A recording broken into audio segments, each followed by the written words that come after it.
What's up, YouTube? Brian here. So I had a minor disaster with my improvised filter this morning. My wife woke me up like, "Oh, it's flooding, Brian, it's flooding." I'm like, "What? What's flooding? What's going on?" Jump out of bed, run in here, half asleep, water everywhere, all over the floor, all over the bed over there next to me. Everywhere. Basically what ended up happening was this thing had tipped. The drain is right there in the side, right? So it was sitting straight up like this and draining out the side, and the water level was like maybe up to here. Then at some point in the night or in the morning, whatever, it had tipped like this. So it wasn't draining out the tube in the side anymore, and the water just started overflowing out of this. Luckily I had put some plastic bags around the bottom, but they were like basically full of water and then overflowing as well. So like from this spot up here next to the tank, just leaking water everywhere, all down here, all soaking all down this bed, all over the floor. So there's like 30 gallons of water. The tank was like half empty or more. I had to come in and turn off the pump. I was like, "Turn off the pump." She's like, "What's the pump?" I'm like, "Ah." So I had to turn off the pump and then grab the bag full of water, which kept spilling everywhere, mop everything up, whatever. There's like water all into the floorboards. It's basically a humongous disaster. This entire power strip got soaked. Luckily it still works fine. Actually, everything still works fine. It's just I made a crappy filter the first time. So, making a better one. Got this trash can instead. Why? Because it's much more sturdy. It'll sit flat. It's tall enough to just work better than the little bottle. There's a lid for it too, so it'll look better. What I did was also to keep it from leaking at all, I melted a hole, dragged the pipe through the melted hole so it fit pretty tight, hot glued the inside and the outside. Now this is gonna go right here, and I gotta get all both those out of the way, but basically this tube is going to go down through the plants into the tank like that.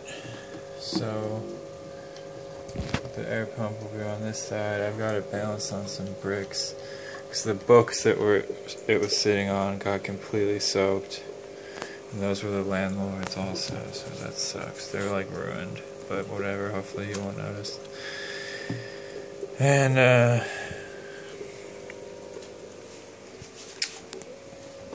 yeah, so it's gonna sit like that. This tube, I'm gonna fill it with media, obviously. Put this lid on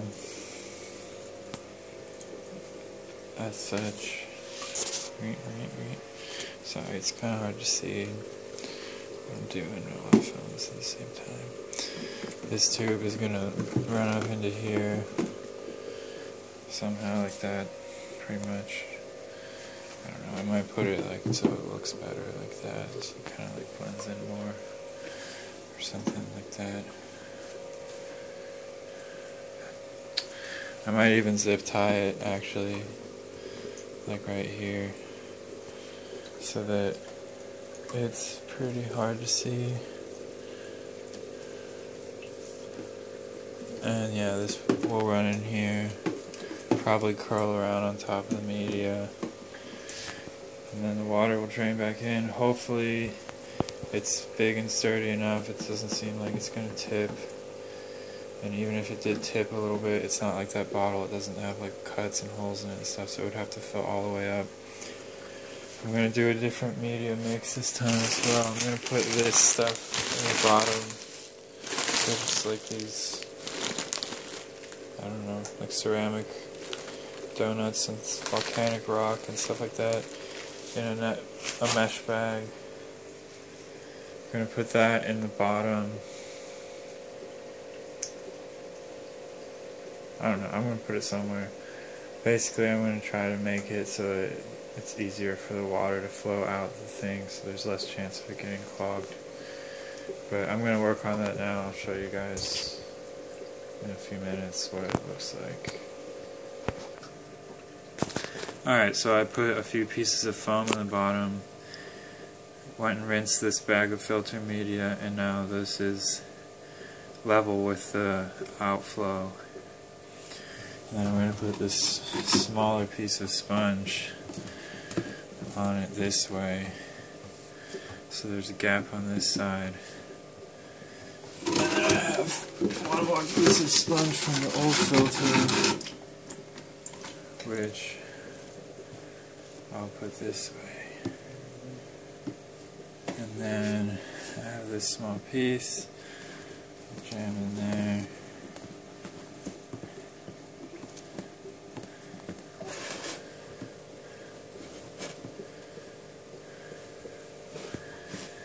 I think that's plenty of crap for what I'm trying to accomplish with this, which is essentially to get these particulate matter out of my water. That's all I really want from it. There's little D, by the way. My new discus, he's doing well. He, she, eating.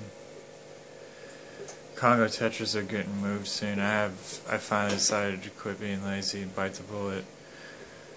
We're going to rearrange some of the other fish too, because the 12-gallon only has 2 killifish and 2 rams in it now, and then snails. So I'm going to move the rasboras into there, see how that works out. Might be a disaster, might not, we'll see. Then I'm going to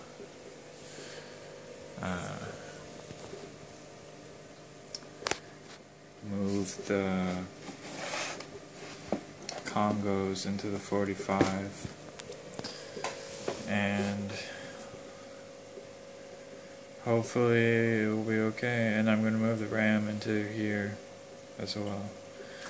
So the 45 will be pretty crowded. I might end up losing a cardinal or something, but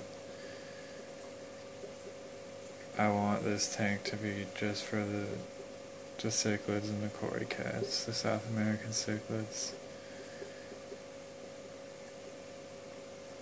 We'll see. Hopefully it'll be fine.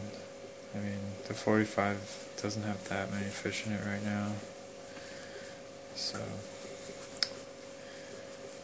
anyway, I'm going to finish up this filter, get it running, and then I'll show you guys the final product. And next video will probably be what the tanks look like after I move the fish. Yeah, little D is so sweet. He's so cute. I can't wait to see what colors. Ooh, Geo's like, get out of my territory. No little D's allowed. I can't wait to see what color he's going to be when he grows up. I also can't wait to see what the Congo tetras are going to look like in the other tank with the much higher, brighter light. And them being directly underneath it instead of it being shaded by all these plants and lids and everything. I think they're going to look sweet. And then the discus can be the masters. Well, Stripey is probably the master, but whatever. Alright, I'm just rambling now. This is almost 10 minutes. Inexcusable. Oh, one more thing. Look. Genjin. He's out and about. He's still growing. He's getting just ridiculously huge.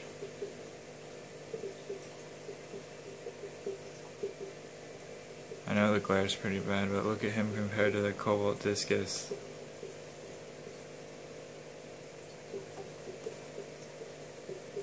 Alright, anyway, I gotta go finish this filter. We will be back in a few minutes to show you the final results. Alright folks, we are off to the races. As you can probably see if the camera focuses, there's water running in there at a high rate. and it's draining properly. At first I was worried. It's like, oh crap, it's not going to drain because it kept getting higher and higher, but it was some sort of pressure thing, I think. And it created some siphon or something, and now it's actually draining really fast. So that's great. It's keeping barely down to the tube level. I wonder if it's going to act like a bell siphon and drain down, create a siphon from the pressure after a little bit, drain down to the tube, and then fill back up. I don't know. But it's much quieter than last time because the tube goes directly into the water. It just hangs down back there, feeds in. The pump is running, taking in particulate. See how much little crap there is in the water? That is the one downside to the pothos, is the roots just grow all this crazy biomulm stuff, and they just, yeah, they are dirty, basically. So I'm going to turn my wave maker back on. It's going to blow all the crap off of the roots, and then that's going to eventually, probably over a day or so, now that this is running well, get sucked into here, up through the tube, into the old DIY filter.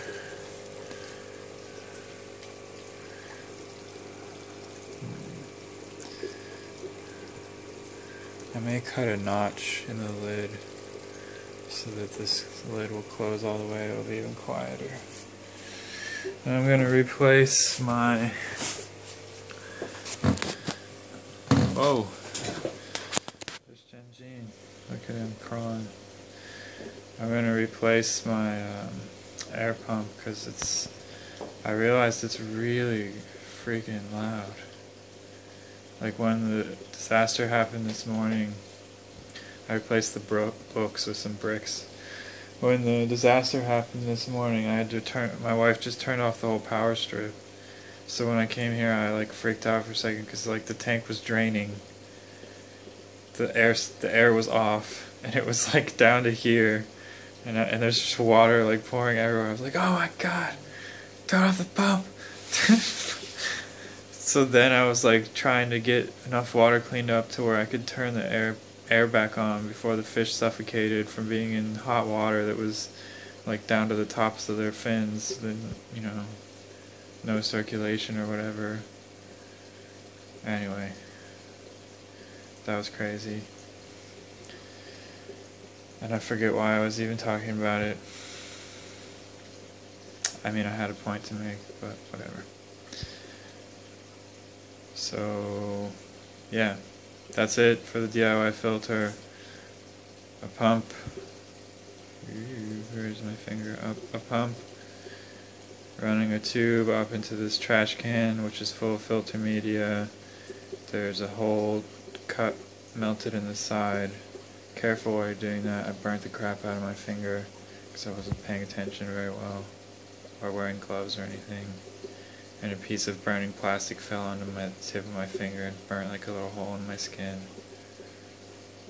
Anyway, melt the hole, put the tube down, tube into the water if you want it to be quiet.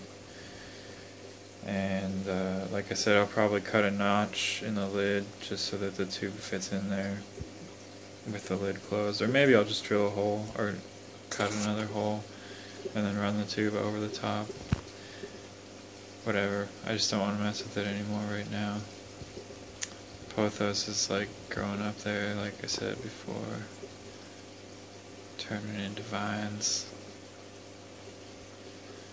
I think one of my next projects is going to be, I've talked about this stuff before, I thought about bamboo, I talked about that in previous videos a long time ago, but it's not going to be viable because I can't find bamboo tall enough to like sit with the roots on the bottom of the tank and then still be tall enough to have like space for the pothos to grow on it and for it to still grow without being choked out by the pothos.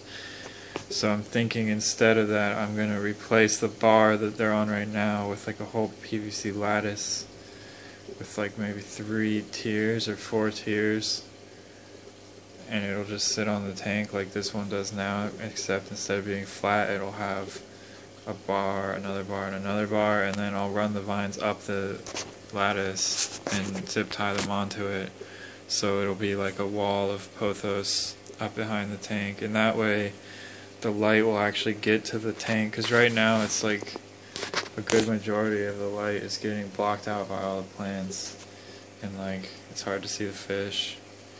And now that I have the wave maker running and this extra filter, I only have so many. I have 2 power strips already running off 1 plug in here, so I don't really have room to plug anything else in, so I can only run 1 light at a time.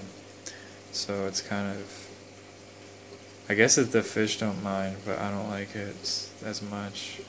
It looks pretty good right now, even on camera. I don't know. Also, I need to fix the plug for the big LED light. It like came unjiggered inside, the copper wire came out, so I need to unscrew it and fix it.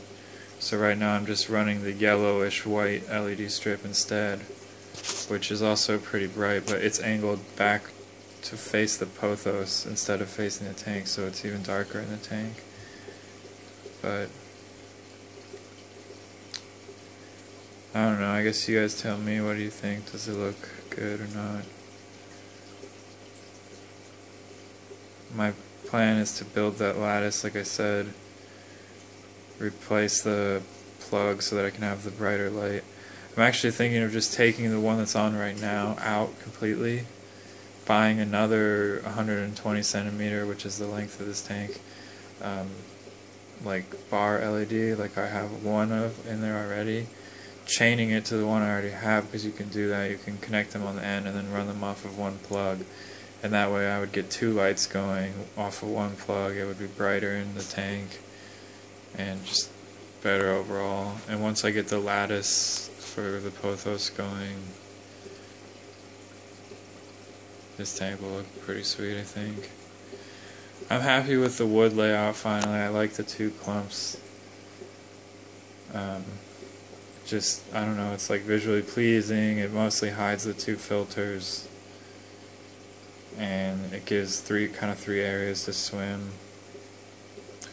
And I think once I get rid of all these congos who are constantly darting around, like taking up all the space, not get rid of them, move them, that the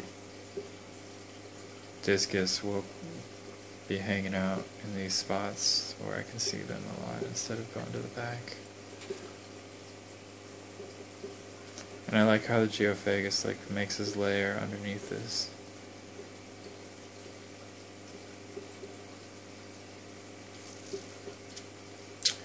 Also, I noticed for a while that some of my Cory cats were losing their barbels again, and I was like, man, I already replaced the substrate. I'm trying to keep it clean, like what's going on? That was before I had the wave maker in. And now that I have the wave maker in, there's much less like moam building up on the bottom of the tank, as well as this thing draining it now. And now I've noticed that most of them are growing the barbels back, that we're missing them slowly, so that's good. I think it's just like they were browsing in the gunk too much, and it was like making their faces rot or whatever, even though I have the sandy substrate. So I haven't lost any since last time I showed it on video, whenever that was, but still, I don't like seeing them with their barbels off. That's not right. So this is a good improvement in that department. Alright, wow, this is almost a 20-minute video. I don't know why I'm so rambly today, guys. I'm going to end it here. I hope you enjoyed the filter, and maybe it'll be useful for you if you want to build one for your own tanks. All you need is a pump, a trash can, a bucket, a solid plastic container. I learned the hard way, don't be cheap and use some crappy bottle like I did the first time, because you're going to end up paying for it with water all over the place. So get something solid plastic, make sure you seal the hole well. You could use silicone, you could use whatever, hot glue. Just make sure it's watertight, and then fill it up with filter media. Make sure it's higher than your tank so that it'll flow into the tank, and then you're good. Alright, we're done. Later guys, thanks for watching, see you next time.